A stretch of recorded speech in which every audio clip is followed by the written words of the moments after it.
Since I was very little, I was always trying to find a way to make money. It's been like that all my life. I realized that I like to share what I learned with other people. It's good to try everything so you can at least know what you don't like. I just want to do this and I just try it. I don't pay too much attention of what other people think. Once you choose the path you're going to pursue, you have to stay there for a while to see if it's really working or not. You have to know how to post the product, how to market that product, how to handle different marketplaces to sell it. The only way to get there is just to keep learning, keep practicing. I have some goals that I want to achieve, and there's nobody that's going to do that for me. What would be your advice for new creators, for people that haven't done anything and want to try and to dabble into this industry, in this world? I think my advice is just Welcome back to another episode. Today's guest is somebody I have the honor to call my friend. She's one of the most resilient entrepreneurs I've ever met. She's a content creator and an expert in UGC content. Without further ado, let's welcome the amazing Ailyn Munoz. How's it going, Ailyn? yay! Yeah, Hi! yeah, welcome to the Thank show. you! Yeah, thanks for being here. Thanks for being here. I've been looking forward That to was this. cool. Appreciate it. I've been looking forward to this conversation for quite a bit, and yeah, I mean, as I said, you most of your life you've been an entrepreneur. You love having business. You love creating. But tell me a little bit about your story of how you've been the journey from the moment that you created your first business. I think I've been a creative person all my life. And since I was very little, I was always trying to find a way to make money, even when I was like 5 years old. I sold like a coloring book I made with my friends. I was knocking doors on my neighbors and I was like, oh, do you want to buy this for $5? And we end up selling that to one person, but then we have to give the money back to, because my parents, they were like, you have to give that money back. That's not But fair. yeah, but I think after that I started even selling like necklaces and jewelry to my friends when I was like 8 years old, and it's been like that all my life. So I've been in different type of businesses, different type of ideas, and it's always related to creating something, like something creative. At some point I had a e-commerce where I was selling gifts and these invitation cards, things for parties, and that transformed to be like a print-on-demand business.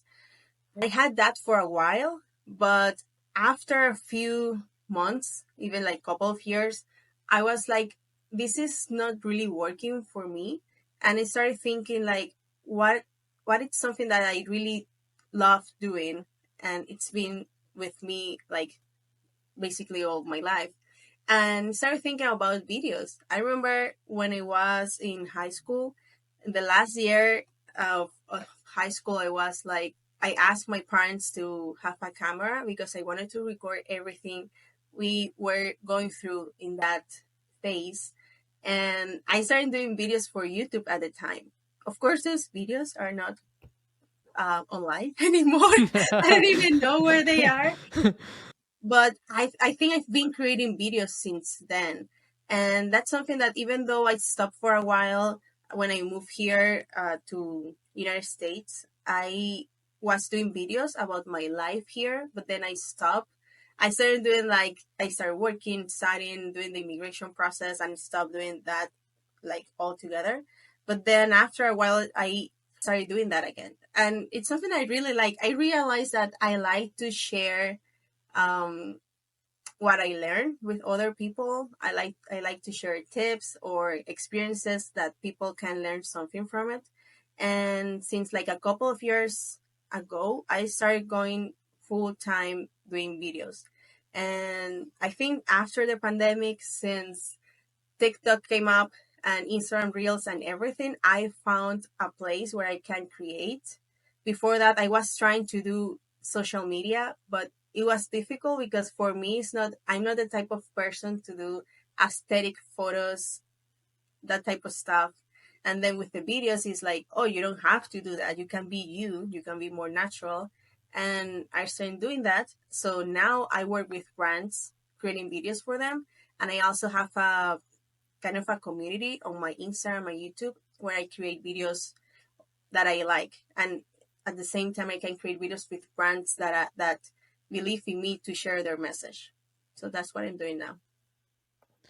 That's very very interesting. In fact, I didn't know the origins of Eileen when it comes to, or when it came to early businesses at the age of 5 or the age of 8. That is something crazy to think, because even though I came from a family of entrepreneurs, I never did those kind of things. Me, it's like, nah, ain't nobody got time for that, right?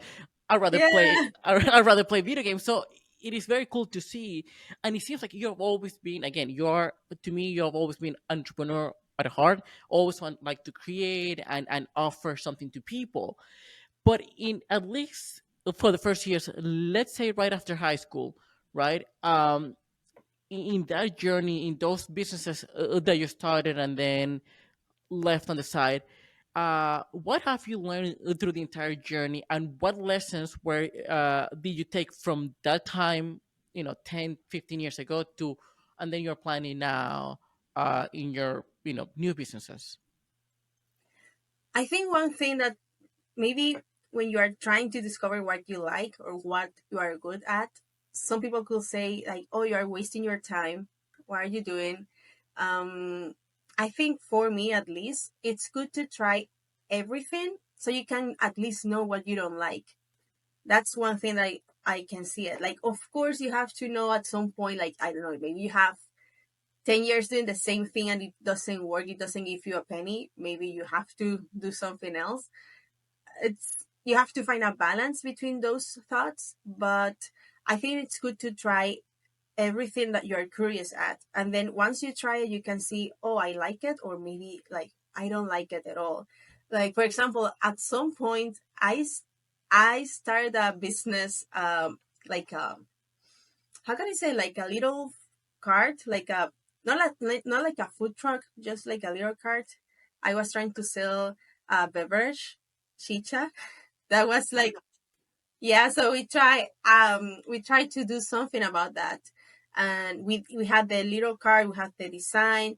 The only problem is like we didn't have the connections to enter to a mall or to a place to do that. And I was very young. I learned a lot about that with that experience.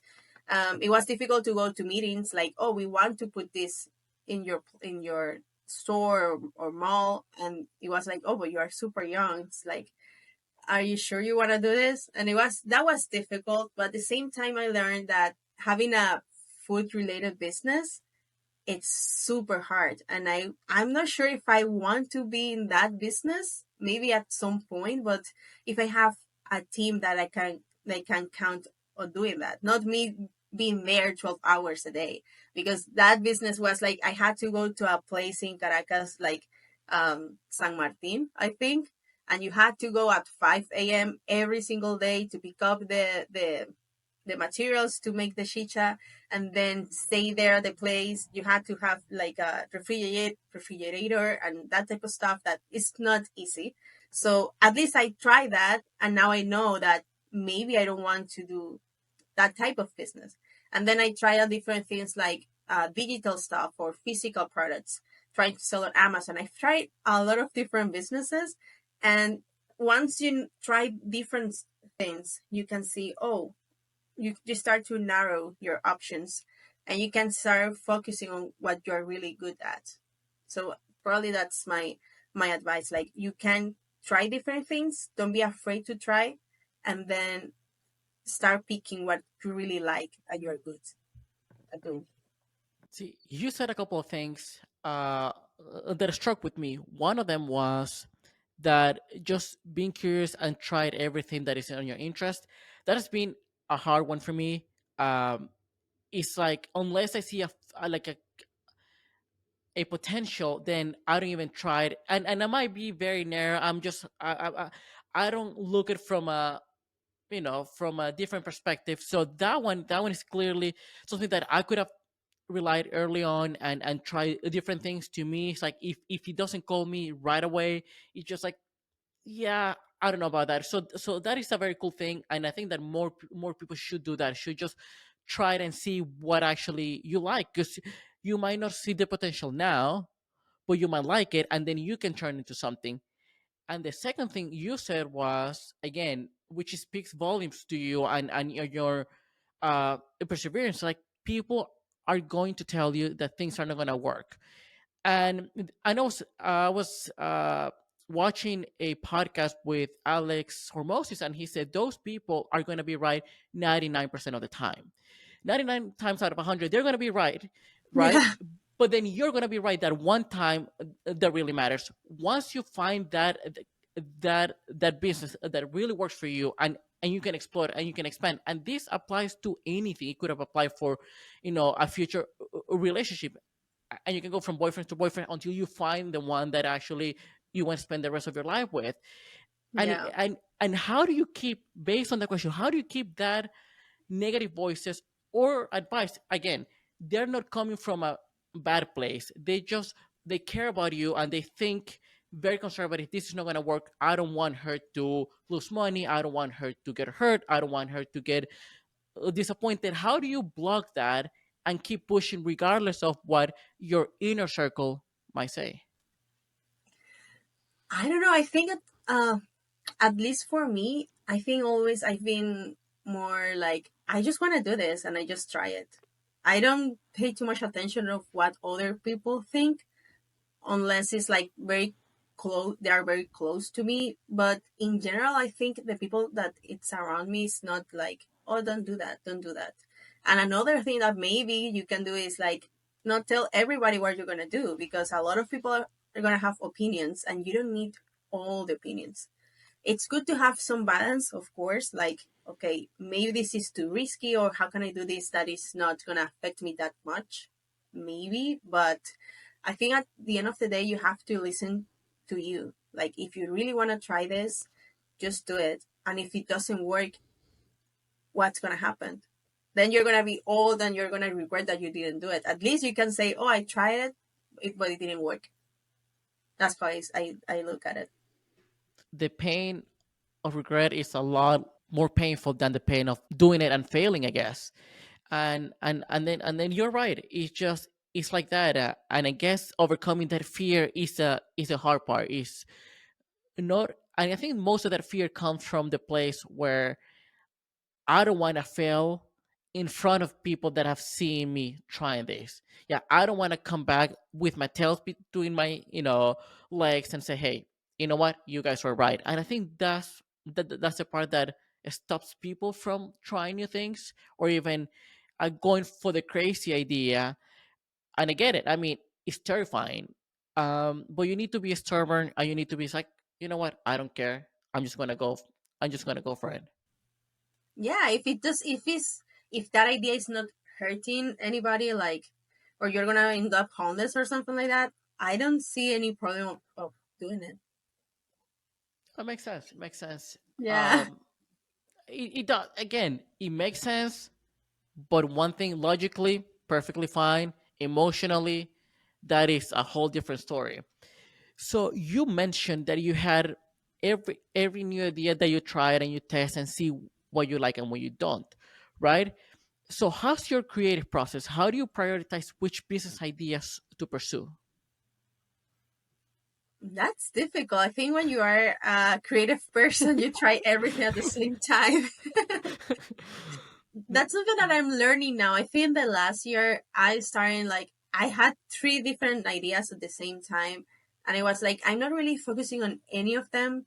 I need to start focusing on just one, and I have to try to be better at that. And that's when I started doing more content creation in like in general, like for me or for other brands. It's like I have to become better at doing that. And it's not just creating videos. Like people could think like, oh, you create a 1 minute video. It's probably it took you 1 minute to make it. No. It takes a lot of time just to do 1 minute video, but it's not the video. It's not only the video. You have to know how to edit, how to record voiceovers, how to record the videos on street, how to reach out to brands, how to have meetings with brands, how to negotiate your rates. So you have to really focus on one thing at least until it's working and become better at it. And the other thing is, once you choose the path you're going through, like you're going to pursue, you have to stay there for a while to see if it's really working or not. Like, because I've been creating videos more than 5 or 6 years probably, and I started seeing money probably the last 2 years. It takes time because at the beginning your videos are gonna be very bad. You don't know how to, maybe how to do the video steady, like, or how to talk to people, how to interview people. It's gonna take time. But if you quit right away, you're not gonna see how you can grow doing that. Okay, I can definitely see that, and I've been guilty of that, of starting the past other businesses or ideas, and then after 4 or 5 months, like, nah, I'm done. I don't Mm-hmm. like it. I'm out of here. So when do you know? Oh no, how do you know when to quit? When to say, okay, I need to put this to rest. Clearly, it's not working, because what many people say is like, it's the famous 10,000 hours, 10,000 hours to master something, 10,000 hours to be very good at something, right? And then it could take you. It's like one of my favorite quotes from Jeff Bezos. He said, you can be grinding for 4 years without seeing any results. Year five, you're on top of the world. But how do I Yeah. know that? How do I know that next year, next month is the time where everything's just going to explode? I think it depends of how it's everything doing. Like in my case, for example, I started seeing more views on my videos on Instagram, and I started seeing like people reaching out to me asking questions. So it's like, oh, my videos are getting somewhere. But on the other hand, I had an e-commerce business, and it was difficult to have a sale. And I noticed that it's not just it's not just that you post a product and it's gonna sell. It's the same as the content creator business. You have to know how to post a product, how to market that product, how to handle different marketplaces to sell it, how you can create content for that to promote the product. So it takes a lot of steps, and it has a lot of technical things, at least in the marketplace side and the website side, that I wasn't really good at. So I thought, like, I'm not investing a lot of time learning about this, and I don't have someone to help me doing this better. So I'm not really enjoying that. I think probably it's like once you realize that you're not enjoying that much, or you don't feel motivated to keep working on that. Maybe that's one thing, because if you are gonna be an entrepreneur and you're gonna create something, you have to enjoy that. It's not like you are gonna love it every day. Of course, at the end of the day, it's another job, but at least you have to enjoy working on that. So I think probably that was my clue. Like, it's not selling a lot. It takes a lot of time, and it takes a lot of skills that I'm not willing to learn right now. Okay, I can see that for sure. That part of you needs to enjoy what you're doing if you want to have the stamina to stay in that thing for years without getting any benefits, any money, any gratification from at least when it comes money wise in that Yeah. thing. So how do you differentiate? How do you? Let me see how I phrase it. How do you uh, choose between, or what makes a hobby a business and what makes a business a hobby? Because that is a very fine line between, hey, I'm enjoying what I'm doing, I'm not making money, but I'm waiting until I have my breakthrough. But then if it never happens, is it still a hobby or still a business? So that is a very tricky thing, and when it comes, especially in the creative area. I think if it start being a business once you start making money with it. But if you are really looking to do that, like, I don't know, probably I like to grow plants. If I just have my plants at home, it's my hobby, it's for me. But then if I decided to market that and start to sell it, probably it's gonna be a business if I start selling something. But some people they just like to have hobbies, and it not necessarily is gonna become a business. So it depends if you want to make money with that. I know, I understand, and that's perfectly fine. It's the same people who just have Legos or do any other things for them as a hobby. But okay, I'll give you like an easy example. Um, let's say with me and this podcast, right? I know that it's gonna be a while until I get any money from it, until I get paid, whether it's sponsors or just affiliates or whatnot. And it could take years, but I'm treating this, to me, to me it's not a hobby. This is something I want to do for a long time. But at what point of not making money it turns from, oh, I wanted this to be a business, to, well, I guess it's not a hobby because it's not making any money. I think that is because that fine line is what it tells you. Okay, should I keep pursuing this because I enjoy doing it, even though it's not paying me, but the initial idea was I want to get paid. I think probably in your case, it depends of how serious are you taking it, because I see you are doing a episode every single week. So you are taking this seriously as a business. And at some point, if you keep doing that, you can grow with this as a business. But if you are like more like, oh, I just make a episode here and the next month I just do one or two, that's probably more like a hobby because you're not treating it like a business. So you're saying that consistency is what keeps it from, like, okay, if you're consistent at something, then you're treating it as a business. If you're not very consistent but you do it whenever you feel like, it would be more like a hobby. It depends because you can be Yeah, consistent at your hobby, but that doesn't mean it's true, gonna be a fair, business. true. Yeah, It's complicated, I'm telling you, it's complicated. It's just yeah. like, because It's again, like you like to run, and probably that's your hobby, or like the thing you like to do on the side of other things. But probably you're not gonna make a business out of it right now. But you're still yeah, gonna do it. You're consistent with that.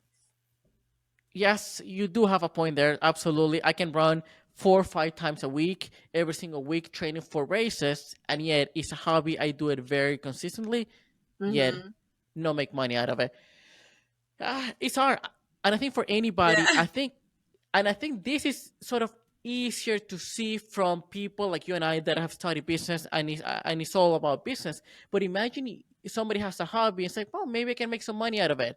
And it's that point. It's like, do I want to do like full time, and now it just put all my eggs on this basket, or just still treating it as a hobby? Because one thing I've heard from some people is like they stop enjoying their hobby once they know once they start getting paid. In what sense? Well, now they have the pressure Yeah. to deliver. Now they have the pressure. It's like, okay, I'm not doing this for fun anymore. This, if I don't do this, I'm not fulfilling a contract. Yeah, that's true. That could happen. So it depends if you really enjoy your hobby and you don't want to be just working on that. Maybe you don't make a business out of it. Yeah, but it's all about business. It's all about business at the end of the day. Yeah. It's all about business. So one thing that I feel that has been massive when it comes to affecting people's reality and having high expectations is what you see on social media. All these creators, whether they are entrepreneurs, whether they are podcasters or whatnot, you see them as normal people, just like you and I, right? And you see that they have success. You don't see what happened 5 years ago, 10 years ago. You don't see Yeah. the journey of them, and you have these high expectations that you want to be like them, or at least be at a similar level like them, and it creates this anxiety of, I need to perform, I need to get there, and if I don't get there quickly within 6 months or a year, then I'm a failure. Then I can never get there. How do you overcome that situation? Because we get bombarded by successful people that say the top 1% of performers on a daily basis. I think that's normal. I think it's human nature to see what other people are doing and to compare ourselves. I think, for example, if you are starting creating like content creation journey, you can't compare with someone that has 5 million subscribers or followers because they've been working on that for years. And probably I think it's better to see their old videos and see how they started. And you can see, oh, they're doing something similar of what I'm doing right now. So I can get there. And the only way to get there is just to keep learning, to keep practicing. I think it's good to see what other people are doing with their videos, but not from a way like, oh, they're doing that better than me. That's so bad. I think it's more like, oh, they're doing that. How can I do that myself? How can I replicate that? Or how can I take that idea and do something with my style, you know? So I think it's more like for inspiration, but not for comparison. I think it's not good to compare yourself with everybody out there because they're already on another level. And we can get there, but we're not gonna get there if we are like blocking ourselves right now, like, oh, I'm not gonna do that because I'm never gonna be like that person, and those my videos are not gonna look like them.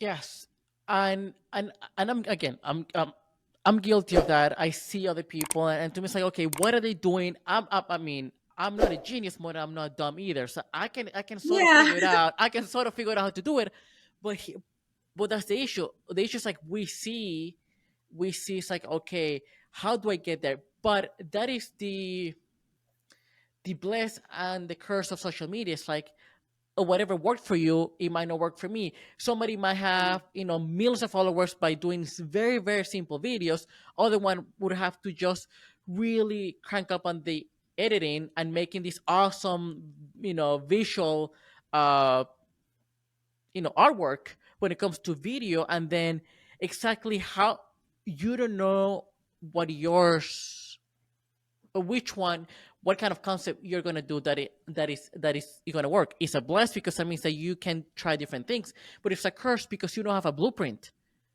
Anything can work and nothing can yeah. work too. It's difficult because you can see a creator that doing everything, like all their videos are successful right now, but then you do the same thing on your channel and it's not gonna work. At least for me, at some point I started doing like different styles of videos, and I think I use my account to test what ideas could work, and then I can pitch that to other brands like, oh, we can do something like this. I've seen that it works, and it could work, but maybe it's not going to work because it's not my account, it's their account. So it's difficult.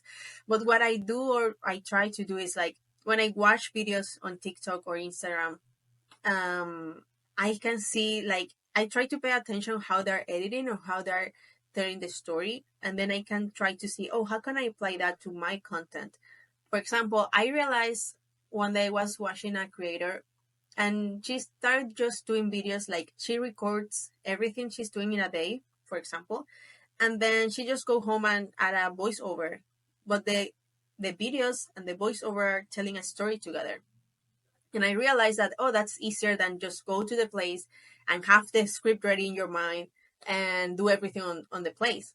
And I started doing that and doing some tweaks. And I think one of my most viral videos was with that format. And I realized, like, oh, I can do that for my videos when I'm on, like, doing videos about LA, like restaurants and places. I can just record the experience and then edit that. But for example, I can create other types of videos and maybe they're not going to perform at all. But how will I know that if I don't try them? So I just try to do different formats and see what stick with my audience. Yeah, and what you're saying is true. It's just it seems like the format is attached to the person completely. So you can make a video on your account, like as you said, voiceover, but then you do the same for a company that puts it on their account, and it's not gonna go anywhere. Yeah, It's because very very because it could be the story. Like probably the story they're telling is not so relevant for their audience, or I think it has so many variables that it's difficult to measure. I think for this business, you have to try everything to see what works with you. no. That is true, and that leads me to a question that is, how do you keep yourself from copying other creators, right? Because one thing I see quite a bit, and I guess some people get desperate enough when they want just to get the followers, or or they want to get the validation that what they're doing is worth something, that they start copying the exact same content, whether format, whether it's a joke, whether it's whatever of other creators, because for them it's like, okay, that is a proof of concept that worked, and it might work for them. I say one creator did a video, and and it got a million views. Then you, with just a few thousand followers, you do the same video and it gets you 15, 20,000 views, which is a lot for you, but not to the level. But how do you stop yourself from going that route, because at the end of the day, it's all about being creative and being original. Well, one thing is to get inspiration from others. Another Mhm. thing is copying their content. Absolutely. That's not cool at all. Like, for example, with this girl, she was creating, I don't know, like a voiceover video, but she was probably talking about food, for example. And then it was like, oh, I can take that format and do that with me going to a place in LA, and I can tell a story about that. It's not the same idea, it's not the same content. It's just like maybe the style, I can transfer that to my content. And it's not gonna be the same at all because we are not the same person, we are not in the same place, we are not talking about the same thing. I just got inspiration about like, oh, I can just do this video in this style, and then I can add my own editing style, my style in general to the video, and the way I tell stories. That's what I think. But I've seen some cases that people take the exact same content and just copy that. Actually, I saw that this week with one of my clients, that we have one video that it's like another person took word to word the video we had in the platform. And that's not cool at all because now we see it and this person is claiming to be an expert of what they're doing, but they're copying the videos from other creators because, oh, this is a viral video, I'm gonna create the same. And they didn't even change the examples they're sharing in the video. So it's not cool if people see that you are just copying from other creators, and that's not gonna be. You're not gonna create trust with your audience if they realize that. I know, absolutely. To me, that is a very short-sighted way of doing business. Eventually, you're gonna get caught. Eventually, people are gonna start calling you out for copying other people's content. In Yeah, fact, what you're saying is true. Just getting inspiration from other people, and Mr. Beast have said this quite a lot. Say, hey, none of my ideas are original. They're inspired on something yeah. else, right? I get the inspiration. I get the, and then I twist it and make it bigger, better, more flashy. One thing that he complains about is like he and his team spend months just planning and doing this whole thing how, and then when they release the video, there are people in other countries just copying the entire concept and making a video in 2 weeks. Even the thumbnail is with the face of Mr. Beast. So for him, it's Ah, like it is so frustrating for him. It's like I get it. Nobody's gonna make better videos than me because I hired the I hired the best people. I invest the most money, but creating an idea and coming up with a cool concept takes time. It takes a lot of iterations and change and testing for somebody to steal your content. But as Alex or Mossy said on the same podcast I was watching the other day, it's like if somebody's copying you, you're doing the right thing. You are on the right yeah. path. I was about to say that if someone is copying you, that means that people like what you're doing. It's not cool. You don't feel good about it. Like, oh, someone is copying my content where I spent so many hours doing that. But that means it's working. Yeah, exactly. It is working, and then again, I get it, and every now and then it's hard for me because I can see some content now. Breaking news. I'm very new at the content creation. I never share anything on social media. Now I'm starting to do the whole thing. It is extremely overwhelming, but we'll see. But yeah, I can try to see. I'm not a very creative person, but I try to find inspiration in others. But then I try to get myself away from copying so much that then I feel that even getting a small inspiration is like it's kind of close. So no. But again, it's just inspiration. Like, oh, let's say you see that some people use, I don't know, this click sound on the video to do transitions. Like, oh, that's interesting. I can do that on my videos, but it's gonna be a completely different video because you can just take the click from one video and you can take the editing from another video, maybe the concept from another video, and you are creating your own video, taking little parts from others people's ideas. That is that concept right there comes from a book that I haven't read, but that's something that I've played a lot in my life. This book is called "Still Like an Artist." Yeah, I was actually looking for it on Google. Like I know I have that book, and it's so cool. If you create your own version, taking little parts of inspirations from other people, and that doesn't mean you're stealing. Stealing is like you take exact same video and you just like the same script and the same background, you just put your face. Like that's a stealing. Or just taking the video, put it on your website. That's a stealing. No, absolutely. But even if you're not stealing, is copying. I tried a couple of times to do a promo video for one of the episodes. It was in a similar format as one of these other podcasts. Now, similar format, very, very, very poorly executed and average because of the skill set I have and the skill set that his editors have. But even putting that out there, I felt like I didn't come up with this. I didn't come up. I mean, it's just like I still posted it, but it still felt weird, even though it was completely different. It was nothing close to that thing, but I use it as an inspiration, and I just need to get comfortable with, hey, just do it. And I think, you are just starting. You need to learn what other people are doing and what's working. And you can try yourself and you can see if, oh, this works for me or not. With time, you're going to create your own style. But how you're going to create that style if you don't really know how to start? just testing, testing, testing, testing. Yeah. Yeah, and that's when it gets tiring and when it gets frustrating because you tried a few things to say, okay, what exactly is working, and this is not working. This other thing is not working, and then out of nowhere, something hits, and then oh, maybe Yeah. that is working, or maybe it's a fluke. Who knows? You know what? My first video that had more than a million views, it's funny because I didn't plan that video at all. The video is about um, going to downtown LA and how you can get wholesale clothes to resell. Because I know that information that it's available in the city, and people from all over the world travel here to buy stuff to sell in their countries. And I was like, oh, I'm gonna share this with other people. And I was just there in the place because I was just buying some stuff. And I just took my phone and it said, oh, if you want to buy wholesale clothes, you can come here. And then I took some videos and then I added voiceover and added the information that I got from the sellers in the place because I started asking questions and then I just made a voiceover about it.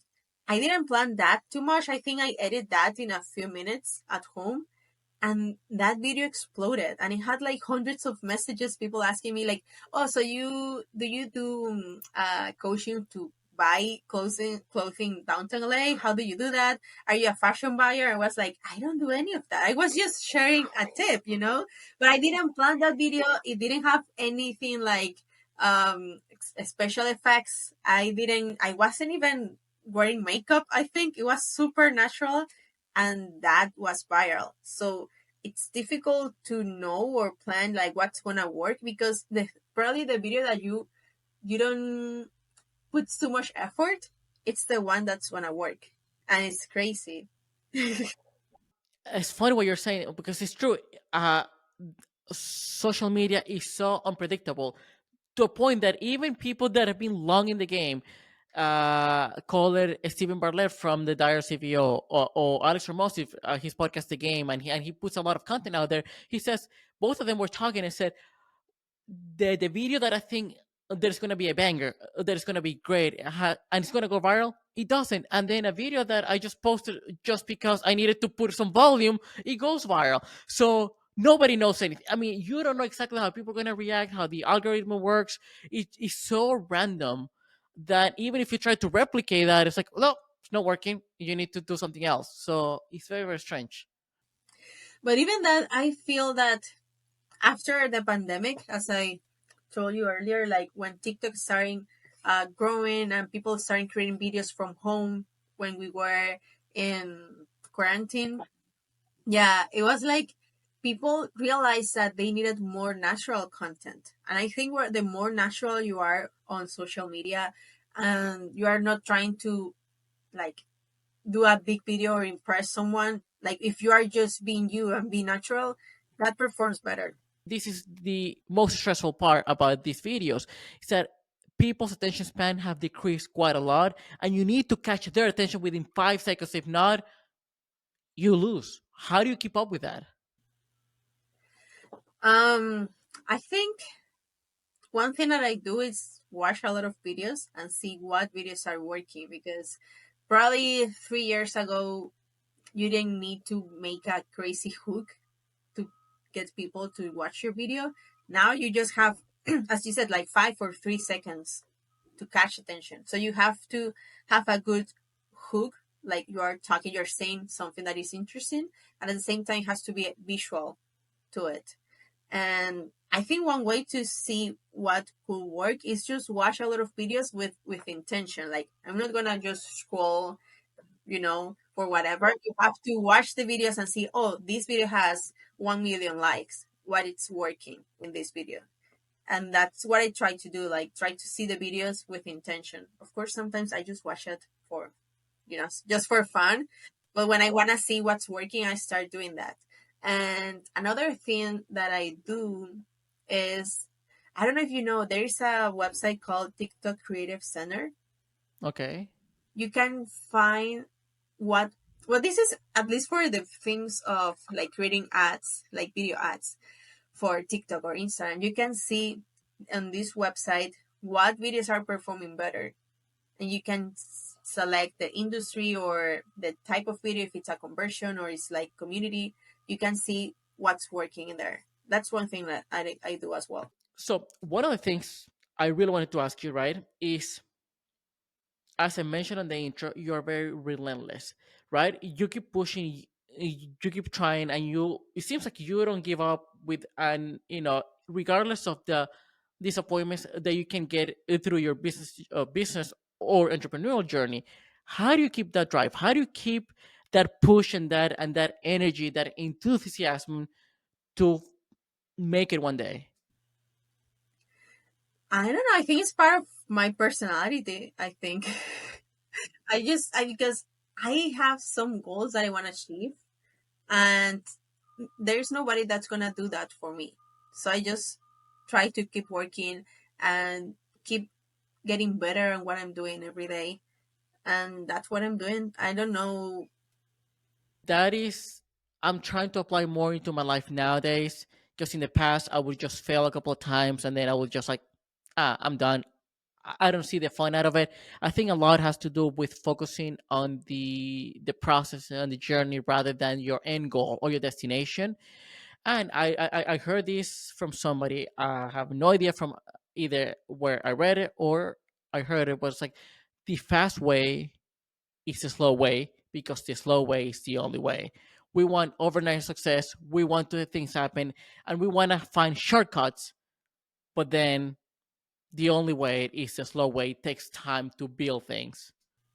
I think that doesn't exist. Like, oh, overnight success. I heard one time that overnight success is like 10 years in the making. And then one night you have that success, but it's not like, oh, I was one day from another and everything's working. No, it takes time, it takes a lot of work.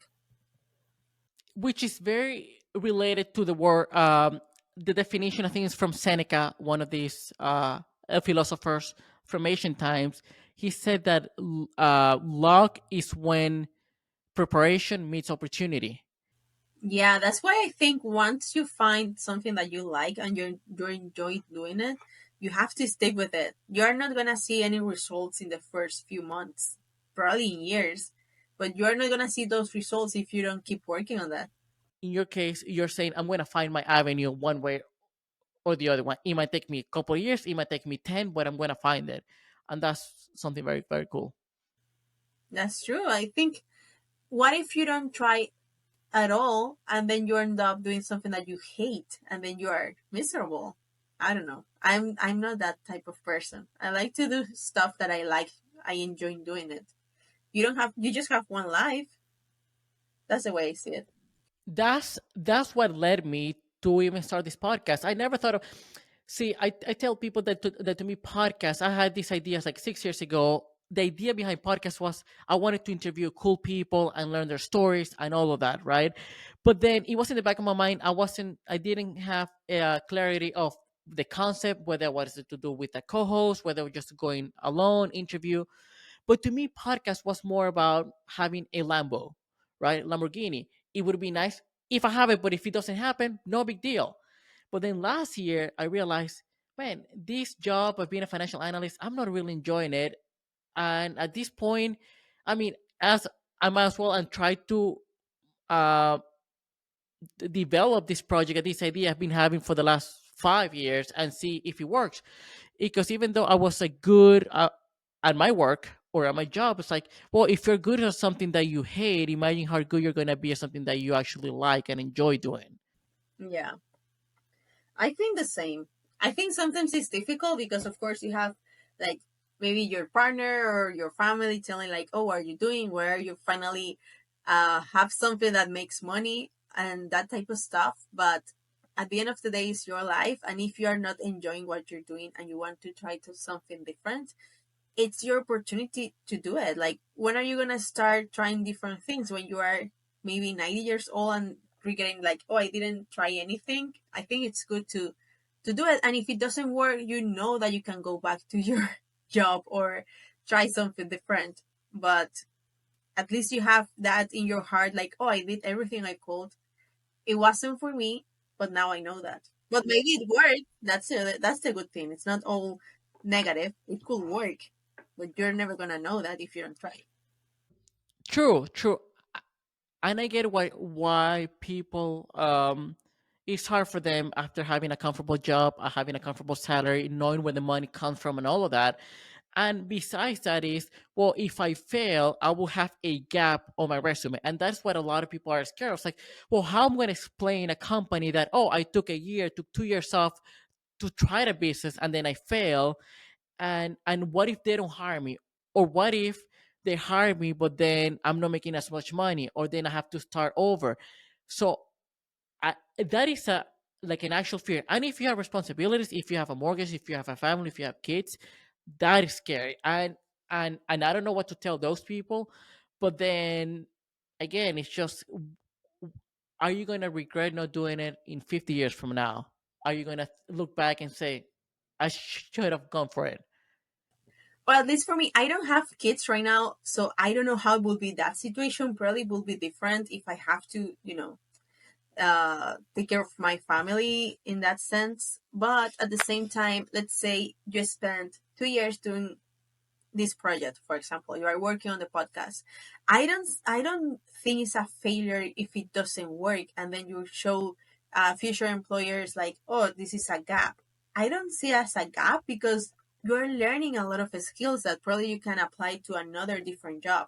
Like, let's say you don't want to work in finance anymore, maybe you can work as a product manager or a video editor or a podcast producer. Yeah, like, you can apply different skills you are learning in this project to future jobs.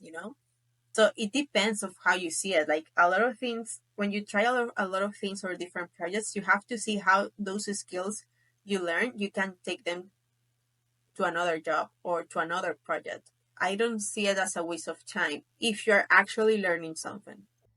No, and you're absolutely right. And the thing is that not many people see it that way. Again, it's been an awesome, awesome conversation with you. I think that we have talked a lot about the life of an entrepreneur. It's never ever easy. It takes a lot of courage. It takes a lot of patience. It takes a lot of stamina. So for me, as a closing question, right? I would like to ask you, it's like, what would be that thing that you would do if you absolutely were not afraid? If you feel that you could not fail, what would be that one thing that is probably holding you back, that say, I don't want to try that yet because I'm not 100% sure? I don't know. I think what I'm doing right now, actually, like, it took me a while to start doing more content on my own channels and like to have the maybe the confidence to start doing that more consistently and start working with friends and asking like what I'm worth, because I've made a lot of videos for free to try to connect with friends and learn how that works. But now I know that what I do requires a lot of work and time, and I know it has a value. It's not like, oh, I'm going to exchange content just for a product that I don't really care. In that case, I will do it for a product that I care, or we can work together to make your promotions and like spread the word with other people in my community. So I think to that, I'm just doing what I really want to try right now. So I'm not holding anything back at the moment. So we'll see how it goes. I still have a lot of goals with this. I feel I'm just starting in my journey. I started finally making money with it. So it's just the bottom of what I see I can do in the future. That's very, very cool. I know I said it was a closing question, but then I have another question. Um, yes, yes. That I just thought about when you were just giving me that answer. What would be your advice for new creators, for people that haven't done anything and want to try and to dabble into this industry, in this world, that it can be extremely overwhelming because it is more popular now than ever. Everyone's making content. And how do you keep, if you really want to do it, what would be your advice for those people? I don't think everyone is making content. Maybe we feel that because we see a lot of videos and a lot of new creators, but if you see around yourself, how many people do you know that are creating content? I think I just have maybe one friend or two doing content. And so I it feels saturated, but it's not. I think this industry is just starting. I just went to a conference about creator economy in Las Vegas a month ago, and all the agencies and people were there, and the creators, they were like, "This industry is just starting. It's new in a lot of senses. It's not like there are specific rules about how to do this business. A lot of things are starting. A lot of startups are starting about the creator economy. So I don't think I think it's worth trying. If you really want to go to pursue content creation career, this is the time to start. A lot of platforms are always evolving, or there are new platforms that probably in 5 years we're not going to have Instagram, we're going to have another platform. 5 years ago we didn't use TikTok. So if you want to start doing this, probably start doing something that you enjoy. Like, for example, you like to cook, start doing videos about cooking. Maybe you realize that you like to cook but you don't want to do videos about cooking. What other interest um, you can share with the people? A So blog? I think, yeah. So, and it not always has to be video. I know right now it's video. You have to create videos. Be like, Be, video is king. eh, Yeah, but maybe you find another way to creating things, and at some point you're gonna find what it sticks with you. Like, I started doing videos like for so many random things, and now I narrate for more like three topics in general. I like tech, I like lifestyle, like going to restaurants or places in LA, and I like doing food reviews. So I still feel like I'm kind of like I still have to narrow more my content, but it's less than before. I realized that a lot of things I was doing before I really did enjoy doing it. So just takes time to learn what you are good at, what you really like, and what's the process for this. But I think my advice is just to start creating. You're not gonna learn anything if you stop, if you keep thinking like, oh, I'm gonna start someday, and you don't start. So just start. yeah, that is absolutely true. And then I love your answer. Just start is the hardest thing. It's never gonna get harder than just starting. Once you start, it becomes easier. It's not that the job itself becomes easier, but you already overcame the biggest obstacle in your life, which is a start. And when it comes to content creation, same with any kind podcast, YouTube videos, you name it. Yeah, it's true. I feel that there are no rules. You have people who put a lot in videos like Mr. Beast, and then you have people that they don't even put any kind of work on the thumbnail on anything, and they just like no editing, no nothing, and they're successful as well. So anything can do so anybody can do anything, and then just test new things. But yeah, those don't focus too much on the rules because they are not rules. One rule: try not to get canceled. That would be one. Yeah, that's true. Yeah. try try cannot to get canceled. And second, just start. Just plain and simple. Start, and it's gonna suck. It's gonna suck, and it's gonna be embarrassing.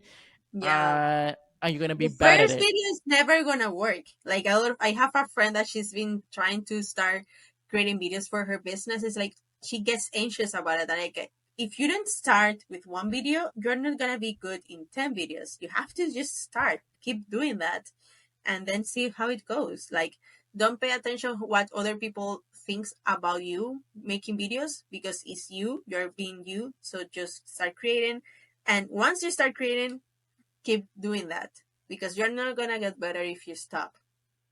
I can feel your friend. I'm the same way. I'm the same way. I'm just we are. I'm assuming she's a perfectionist, and I want to get the best video, the perfect one, and for some reason I care what people that know me might think of my product, and I want to be pleased with the product I'm putting out there. Clearly, I'm not because I'm not very good at it at the beginning. I'm just starting, and that's a very hard thing to do. It takes, but again, we can all do it.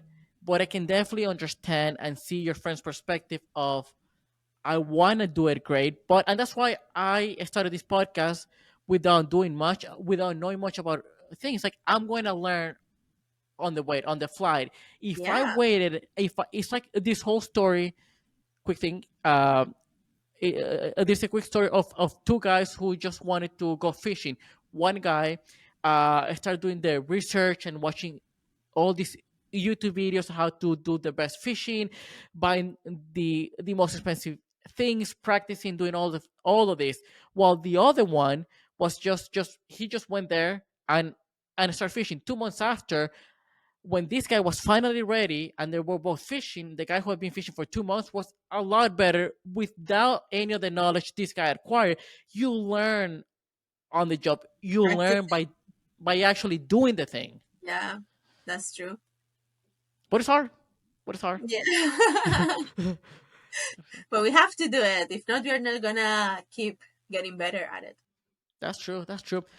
Well, Lynn, it was a total pleasure having you here. Where can people find you if they want to work with you? I said we didn't touch that topic too much, but then you also do UGC videos, and anything, anybody that wants to work with you, where can they find you?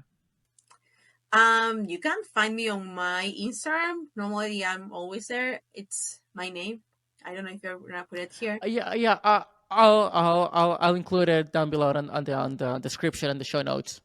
Okay. Yeah, on my Instagram, that's my profile. You can see my videos. You can DM me, and there's also my email in there. It's Ailyn@purplestudios.com. Okay, perfect, perfect. And yeah, she's awesome. She's amazing. So anybody that wants a video, contact her. She's gonna work and do great things for you. Once again, pleasure to have you here, and thank you for coming. Thank you.